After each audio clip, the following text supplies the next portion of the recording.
स्वागत है तुम्हारा स्पोर्ट्स के वीकली रिकैप में, जहां मैं तुम्हें बताती हूँ पूरे एक हफ्ते की स्पोर्ट्स न्यूज एक ही वीडियो में। तुम्हें पता होगा कि 22 मार्च से आईपीएल शुरू हो रहा है और मैं ये तुम्हें इसलिए याद दिला रही हूँ क्योंकि इस हफ्ते आईपीएल से बहुत सारी न्यूज है। तो चलो एक एक करके देखते हैं। डेवॉन कॉनवे आईपीएल 2024 के more than half of the matches miss कर सकते हैं due to his finger injury.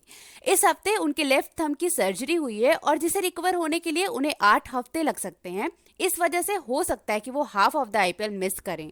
अब आते हैं केएल राहुल पे। तो तुम्हें याद होगा कि आईपीएल में वो ओपनिंग करते हैं, लेकिन इस बार शायद वो मिडिल ऑर्डर्स पे खेलें। ये डिसीजन उन्होंने इसलिए लिया क्योंकि वो T20 वर्ल्ड कप की तैयारी करना चाहते हैं। और तुम्हें ये भी पता होगा कि वो इंडियन टीम में मिडिल ऑर्डर्स पे खेलते हैं as a wicket keeper batsman, तो उसी की तैयारी करने के लिए वो अब आईपीएल में भी मिडिल ऑर्डर्स पे खेलेंगे। And also KL Rahul fit भी हो गए हैं आईपीएल 2024 के लिए। और सिर्फ केएल राहुल ने अपना रोल चेंज नहीं किया है, पैट कमिंस भी बन गए हैं एसआरएच के न्यू कैप्टन और इसी के साथ वो आईपीएल की हिस्ट्री के मोस्ट एक्सपेंसिव कैप्टन भी बन गए हैं।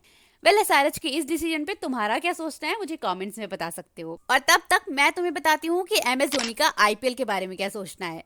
उन्होंने इस पे कहा कि मैं ऐसा नहीं हूँ जो ऑपोजिशन के प्लेयर के साथ ज्यादा बातचीत करता हो, लेकिन आईपीएल ने मुझे एक अपॉर्चुनिटी दी फॉरेन्स के प्लेयर्स को जानने की कि वो क्रिकेट के बारे में कैसा सोचते हैं और उनका कल्चर क्या है। गौतम गंभीर ने भी आईपीएल में बात करते हुए कहा कि IPL globally toughest league consider की जाती है और उन्होंने केकेआर से हुई उनकी बात को भी बताते हुए कहा कि उन्होंने पहले दिन से ही क्लियर कर दिया था कि आईपीएल मेरे लिए एक सीरियस क्रिकेट है and it's not about Bollywood. एक और न्यूज है गौतम गंभीर के बारे में जो कायदे से तो मुझे पिछले हफ्ते ही बता देनी चाहिए थी, लेकिन मैं नहीं बता पाई तो अभी बता देती हूँ। गौतम गंभीर ने पॉलिटिक्स से ब्रेक लेने का सोचा है और 2024 में अपने क्रिकेट कमिटमेंट्स को ही प्रायोरिटाइज करने का सोचा है। उन्होंने पार्टी के प्रेसिडेंट जेपी नड्डा से ये रिक्वेस्ट की to relieve him of political duties so that he can focus on his upcoming cricket commitments.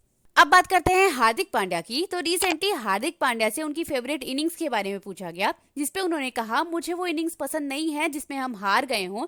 मैं 50s और 100 पे बिलीव नहीं करता, स्टैट्स केवल नंबर होते हैं और it's a waste of time. अब सारी आईपीएल टीम्स की बात कर रहे हैं तो आरसीबी को कैसे भूल सकते हैं। तो आरसीबी अनबॉक्स इवेंट 19 मार्च को होने वाला है। रिपोर्ट्स के अकॉर्डिंग विराट कोहली भी इसमें अपीयर होने वाले हैं। So RCB fans, are you excited?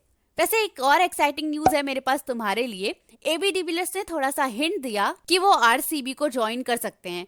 उन्होंने कहा कि विराट चाहते हैं कि एबी डिविलियर्स उनके साथ थोड़ा टाइम बिताएं, तो मे बी वो कोच या फिर और किसी तरीके से आरसीबी से जुड़े और वो दोनों एक साथ टाइम स्पेंड करें। आरसीबी की जर्सी तो 19 मार्च को अनबॉक्स होगी, लेकिन मुंबई इंडियंस ने अपनी जर्सी रिवील कर दी है और ये रही उसकी फोटो। अगर तुम एमआई के फैन हो तो जर्सी कैसी लगी कमेंट्स में बता सकते हो। रॉबिन मिन्स, जिन्हें इस आईपीएल ऑक्शन में जीटी ने खरीदा था, और मैंने तुम्हें कुछ टाइम पहले ये भी बताया था कि ये ऐसे पहले ट्राइबल क्रिकेटर हैं जो आईपीएल खेलने वाले हैं। इस हफ्ते उनके फादर ने बताया कि उनका एक्सीडेंट हो गया है। वो अपनी कावासाकी बाइक पे थे और एक दूसरी बाइक से कांटेक्ट होने पे उनका बैलेंस बिगड़ गया और वो गिर गए। उनके फादर ने आज तक से बात करते हुए बताया कि थैंकफुली वो ठीक हैं। तो चलो, बहुत हो गई आईपीएल की बात, अब बात करते हैं डब्ल्यूपीएल की। तो जेमिमा रोड्रिग्स जो कि दिल्ली कैपिटल्स की वाइस कैप्टन है, राधा यादव जो कि दिल्ली कैपिटल्स की ऑलराउंडर हैं, उनके बारे में रिवील किया कि हर मैच के पहले वो यूट्यूब पे विराट कोहली की एग्रेशन वीडियोस देखती हैं। उन्होंने कहा कि जब वो म्यूजिक प्ले कर रही थी राधा के फोन में तो उन्होंने ऑब्जर्व किया कि यूट्यूब सर्च हिस्ट्री में विराट कोहली की एग्रेशन वीडियोज हैं। एंड दिल्ली कैपिटल्स की बात कर रहे हैं तो अब डब्ल्यूपीएल के लिए दिल्ली में हुए कुछ ट्रैफिक रूल्स के बदलाव के बारे में भी बात कर लेते हैं। तो 15 से 17 मार्च डब्ल्यूपीएल के मैचेस अरुण जेटली स्टेडियम में होने वाले हैं और जिसकी वजह से दरियागंज से बहादुर शाह जफर मार्ग के बीच और गुरु नानक चौक से आतिफ अली रोड के बीच कोई भी हैवी व्हीकल्स जैसे कि बस और ट्रक्स नहीं चलेंगी और केवल वैलिड स्टिकर्स के साथ ही जो व्हीकल हैं वही स्टेडियम की पार्किंग को यूज कर सकेंगी। अब मैं तुम्हें बताती हूँ कि डब्ल्यूपीएल की सबसे ओल्डेस्ट प्लेयर कौन है। तो एकता बिष्ट जो कि 38 इयर्स की हैं, वो बन गई है oldest player in WPL history. अगली न्यूज है एलिस पैरी के बारे में। तो उन्होंने मंडे को बैंगलोर वर्सेस यूपी के एक मैच में 76 मीटर का एक सिक्स मारा एंड बॉल जाकर सीधे कार पे लगी और कार की विंडो टूट गई और इसके बाद उन्होंने ऐसा रिएक्शन दिया जैसे उन्होंने बहुत बड़ी गलती कर दी हो। तुम मुझे कमेंट्स में बताओ कि तुम वुमेन्स प्रीमियर लीग देख रहे हो या नहीं। आईपीएल और डब्ल्यूपीएल तो चलता रहेगा, लेकिन स्पोर्ट्स टाइगर के इस आर्टिकल के अकॉर्डिंग बीसीसीआई आईपीएल के स्टाइल में एक T10 टूर्नामेंट भी लॉन्च करने का सोच रही है। वेल, ये कोई ऑफिशियल अनाउंसमेंट नहीं है, अगर ऐसा कुछ होता है तो मैं तुम्हें बता दूंगी। अब बात करते हैं रिंकू सिंह की। तो कुछ रिपोर्ट्स के अकॉर्डिंग बीसीसीआई ने उन्हें T20 वर्ल्ड कप 2024 के फोटो शूट के लिए बुलाया है। और अगर ये रिपोर्ट सही है तो ऐसा हो सकता है कि उनका T20 वर्ल्ड कप 2024 खेलना पक्का हो। अब बात करते हैं श्रीलंका की। तो श्रीलंका के महीस पथिराना ने giving most extras in men's T20 का रिकॉर्ड तोड़ दिया। उन्होंने मंडे को बांग्लादेश के खिलाफ खेलते हुए 12 एक्स्ट्रा रन्स दिए। उन्होंने 9 वाइड और 3 नो बॉल्स फेंके थे। एंड टॉकिंग अबाउट श्रीलंका, तो श्रीलंका पहली ऐसी टीम बन गई है जिसने 100 T20 मैचेस हारे हैं।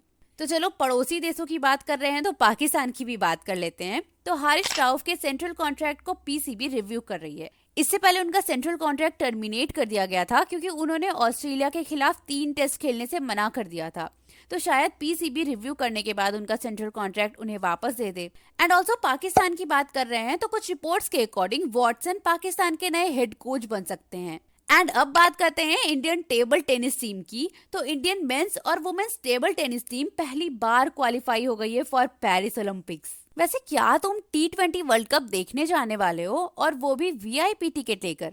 तो पहले तुम टिकट की प्राइस सुन लो। तो इंडिया वर्सेस पाकिस्तान की वीआईपी टिकट्स की प्राइस है 1.86 करोड़ रुपीस। तो अगर तुम में से कोई इतना अमीर है तो एक टिकट मुझे भी भिजवा देना यार, क्योंकि मैं तो इसे अफोर्ड नहीं कर पाऊंगी। अब बात करते हैं रणजी ट्रॉफी की। तो रणजी ट्रॉफी का फाइनल 10 मार्च को होगा, यानी आज। मुंबई तमिलनाडु को सेमीफाइनल में हरा के और विदर्भा मध्य प्रदेश को सेमीफाइनल में हरा के फाइनल्स में क्वालिफाई हो गई है और अब इन दोनों के बीच फाइनल होगा। इस हफ्ते केन विलियमसन और टीम साउदी ने अपना 100 टेस्ट पूरा किया। विलियमसन ने अपने डेब्यू को याद करते हुए कहा कि मुझे याद है मैं बाहर आ रहा था और मैं अपने सामने अपने सारे हीरोज को देख रहा था। वहाँ सचिन तेंदुलकर, लक्ष्मण, राहुल द्रविड़ थे और ये ऐसा था कि मैं कहाँ आ गया हूँ। I had better start watching ball and try to compete.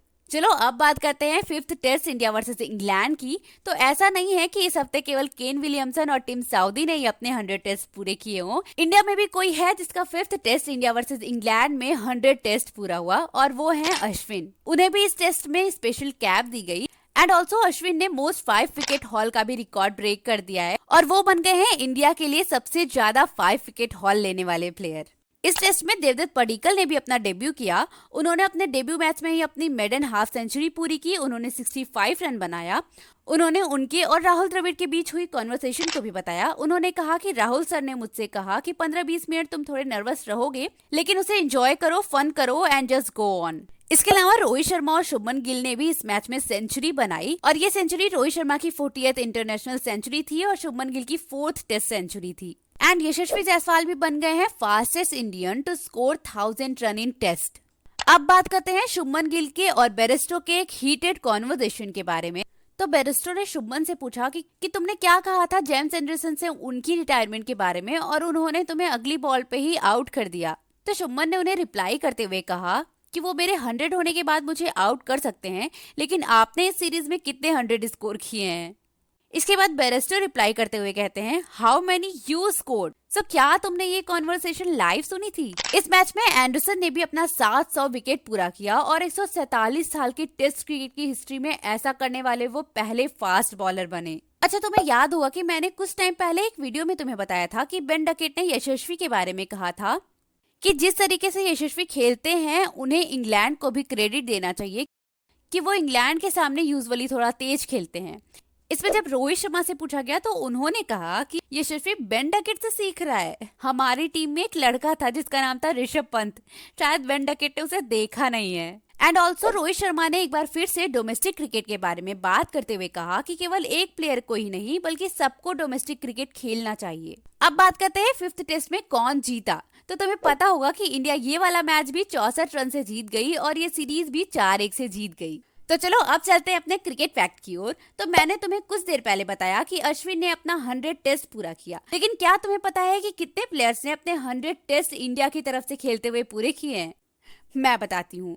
ऐसे 14 प्लेयर्स हैं जिन्होंने इंडिया की तरफ से खेलते हुए अपने 100 टेस्ट पूरे किए और इसमें से भी सचिन तेंदुलकर ऐसे प्लेयर हैं जिन्होंने 200 टेस्ट मैचेस खेले हैं। तो चलो आज के लिए बस इतना ही। तुम मुझे कमेंट्स में बताओ कि वीडियो कैसी लगी। अगर अच्छी लगी हो तो लाइक, शेयर एंड सब्सक्राइब कर देना। पिछले हफ्ते की वीडियो तुम्हें इस वीडियो के लास्ट में मिल जाएगी। मैं मिलती हूँ तुमसे अगली वीडियो में। बाय।